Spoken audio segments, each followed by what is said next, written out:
Mesdames et messieurs, bonjour, bonsoir. C'est là votre point géographique, c'est monsieur Boubacar Tenguela, votre ami, votre frère.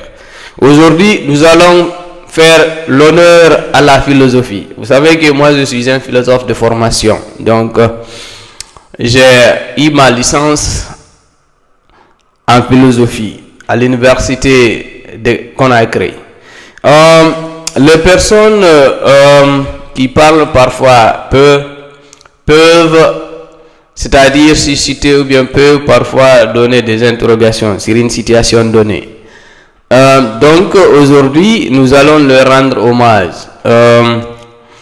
en se basant sur une citation et un développement de Blaise Pascal sur le silence face à certaines situations données de la vie. Donc aujourd'hui, vous allez faire la philosophie avec moi. Ensemble, nous allons un peu voir parfois pourquoi l'importance de garder le silence est mieux que de faire simplement de bruits qui n'ont pas de sens. Donc nous allons commencer par cette citation de Blaise Pascal. Les personnes qui parlent peu observent souvent des vérités que le bruit empêche les autres de voir. Selon Blaise Pascal, les personnes qui parlent peu peuvent observer souvent des vérités que le bruit empêche les autres de voir. Donc vous les connaissez tous. Donc parfois, ceux qui observent dans un coin silencieusement apportent parfois certaines vérités à ceux qui sont à l'enceinte du groupe et qui bavardent sans connaître parfois l'issue finale de leurs problèmes. Dans un monde rempli de bruit, beaucoup parlent sans réellement écouter ni réfléchir. Pourtant, les personnes les plus silencieuses développent souvent une capacité d'observation plus profonde que les autres. Cette pensée de Blaise Pascal rappelle que le silence permet de mieux comprendre les êtres humains, les situations et même soit les situations et parfois même soi-même. Donc, selon Blaise Pascal, parfois le silence permet de mieux comprendre les êtres humains, les situations et même soi-même.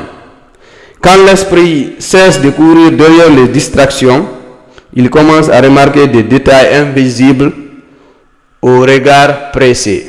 Donc, selon Blaise Pascal, quand les esprits cessent de courir derrière les distractions, il commence à remarquer des détails invisibles au regard pressé. Le grand observateur ne ressent pas toujours le besoin d'interrompre ou d'impressionner. Il regarde, il analyse et comprend avant de parler. C'est souvent dans le calme qui naissent les pensées les plus profondes, selon Blaise Pascal. Pour lui, le bruit permanent du moins fatigue l'esprit, tandis que le silence ouvre parfois la porte à la lucidité, à la sagesse et à la maîtrise de soi.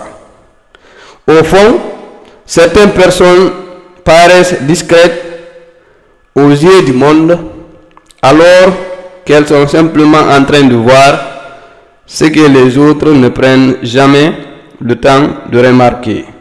Donc, Blaise Pascal, il a expliqué ici parfois le silence nous permet d'observer ou bien d'observer certains faits, bien certaines réalités que d'autres personnes qui parfois utilisent le bavardage pour contrôler la foule ne peuvent pas observer ou bien ne peuvent pas voir. Donc aujourd'hui, j'étais là pour vous passer ce message-là. Parfois, il est très important d'observer le silence, car le silence, non seulement nous garde des regrets après le bruit, aussi le silence nous permet d'observer certaines choses, ou bien certains faits réels, que ceux qui sont parfois chargés, ou bien ceux qui sont armés de bruit ne peuvent pas comprendre, ou bien ne peuvent pas observer. Dans ce monde-là où nous sommes, dans un monde rempli de bruit, beaucoup parlent sans réellement réfléchir ou écouter. Pourtant, les personnes les plus silencieuses développent souvent une capacité d'observation plus profonde que les autres. Donc aujourd'hui, j'étais là pour vous passer ce message. Parfois, il faut garder le silence pour pouvoir observer votre milieu. Donc, la vidéo là, je le dédie à mon très cher ami Alsan Serif Diallo depuis la Côte d'Ivoire,